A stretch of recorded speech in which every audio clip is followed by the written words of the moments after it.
ইসলামের সৎ কাজের আদেশ এটা একটু ব্যাখ্যা করবেন। সৎ কাজের আদেশ এবং অসৎ কাজের নিষেধ এটি একটি ফরজ বিধান। আল্লাহ সুবহানাহু ওয়া তাআলা পবিত্র কোরআনুল কারীমের সূরা আল ইমরানের 110 নম্বর আয়াতে কারিমে বলেছেন, কুনতুম খায়রা উম্মাতিন উখরিজাত লিন-নাস তা'মুরুনা বিল মা'রুফ ওয়া তানহাউনা আনিল মুনকার, যে তোমরাই হলে সর্বশ্রেষ্ঠ উম্মত। এই পৃথিবীতে আদম থেকে ঈসা নবী পর্যন্ত যত নবী এবং রাসূল আল্লাহ পাঠিয়েছেন, আমাদের নবী হলেন সর্বশ্রেষ্ঠ রাসূল এবং আমাদের রাসূলের উম্মতরাও সর্বশ্রেষ্ঠ উম্মত। সুবহানাল্লাহ। আল্লাহ পাক আমাদেরকে পৃথিবীটি পাঠিয়েছেন মানুষের কল্যাণে, মানুষের উপকারে আল্লাহ পাক পাঠিয়েছেন। আমাদের দুইটি দায়িত্ব, একটি হলো তা'মুরুনা বিল মা'রুফ, আমরা মানুষদেরকে সৎ কাজের আদেশ দিব। আরেকটি দায়িত্ব হলো ওয়া তানহাউনা আনিল মুনকার, মানুষদেরকে অসৎ কাজ থেকে বাধা প্রদান করব। আর আল্লাহ রাসূলও বলেছেন, খায়রুন নাস মান ইয়ানফাউন নাস, এই পৃথিবীতে শ্রেষ্ঠ মানুষ হলো তারাই যারা মানুষের কল্যাণে নিবেদিত, অর্থাৎ যারা মানবতার কল্যাণে কাজ করে। সৎ কাজের আদেশ, অসৎ কাজের নিষেধ এটি একটি ফরজ বিধান। যদি এই পৃথিবীতে এটি না থাকে তাহলে এই পৃথিবীতে মানুষ যে যার মতো করে চলবে, পৃথিবীতে অন্যায় বেড়ে যাবে, নেক আমলকারীর সংখ্যা আর থাকবে না।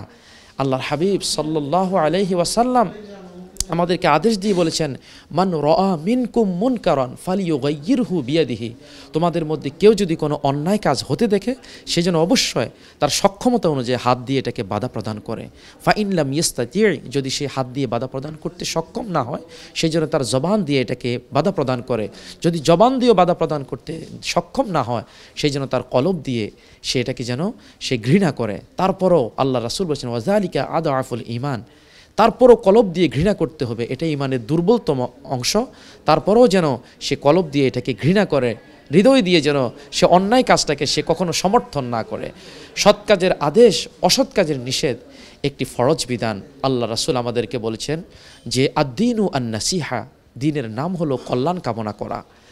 দ্বীনের নাম হলো কল্যাণ কামনা করা। সাহাবায়ে কেরাম নবীজিকে জিজ্ঞেস করলেন যে এটা কেমন করে হবে?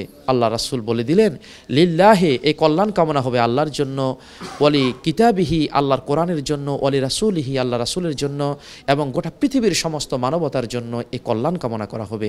এই পৃথিবীতে ওই মানুষটাই হলো সর্বোত্তম মানুষ।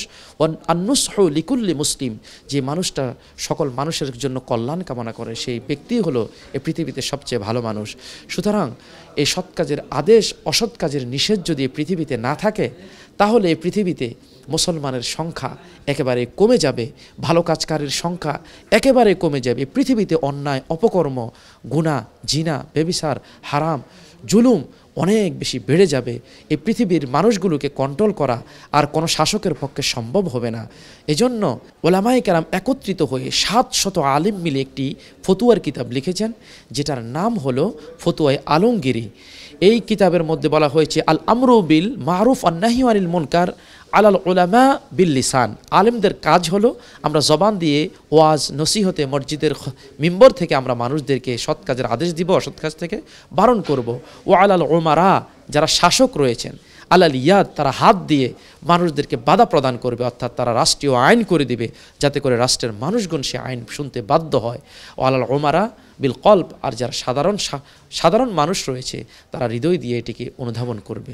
সুতরাং সৎ কাজের আদেশ, অসৎ কাজের নিষেধ এটি আল্লাহর ফরজ বিধান।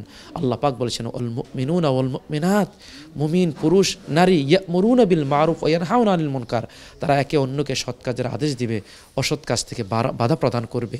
এটি আল্লাহর বিধান। আল্লাহ বলছেন, ওয়াল তাকুম মিনকুম উম্মাতুন ইয়াদউনা ইলাল খায়র, তোমরা এমন হওয়া উচিত যারা মানুষদেরকে কল্যাণের দিকে আহ্বান করবে, যে অকল্যাণ থেকে, হারাম কাজ থেকে তাদেরকে নিষেধ করবে, বাধা প্রদান করবে। এই উম্মতের দায়িত্ব এবং কর্তব্য, অর্থাৎ এক কথায় এজেন্ডায় হলো আমরা যতদিন বেঁচে থাকব মানুষদেরকে সৎ কাজের আদেশ দিব, অসৎ কাজ থেকে বাধা প্রদান করব।